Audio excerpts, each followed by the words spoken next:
વીરુભાઈ, કોઈ અત્યાર સુધીમાં કેટલા લોકો તરફથી અથવા કેટલા સંગઠનો તરફથી કન્ફર્મેશન તમને મળ્યું છે કે અમે આવવાના છીએ, અથવા કેટલા લોકો ત્યાં એકત્રિત થશે, કેટલા ખેડૂતો એકત્રિત થશે, શું છે આપનો અંદાજ?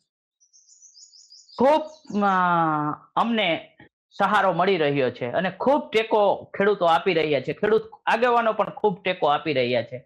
એ તો આપ 16 તારીખે જ જોશો કે ખેડૂતો કેટલા ટેકો આપી રહ્યા છે. ખૂબ, કારણ કે પીડાઓ છે અને જ્યારે દર્દ આવે ને ત્યારે જ માણસ દવા ગોતવા નીકળી પડે, અને આજે ખેડૂત ઉપર ખૂબ દર્દ છે. કારણ કે તંત્રનો આડમાં આ કંપનીઓ, મોટી મહાકાય કંપનીઓ ખેડૂતનું જીવવું હરામ કરી નાખ્યું છે. એ તો તમે એ ખેડૂતને મળો જેના ખેતરમાં થાંભલો આવ્યો છે, જેના ખેતરમાં તાર નીકળ્યા છે, એની વેદના સમજો. અને ઉપરથી કંપની એમ કે નહીં નાખવા દો તો અમે તંત્ર, પોલીસ લઈને આવી જશું, અમારી પાસે કલેક્ટરનો હુકમ છે, એચપી સાહેબે પ્રોટેક્શન આપ્યું છે.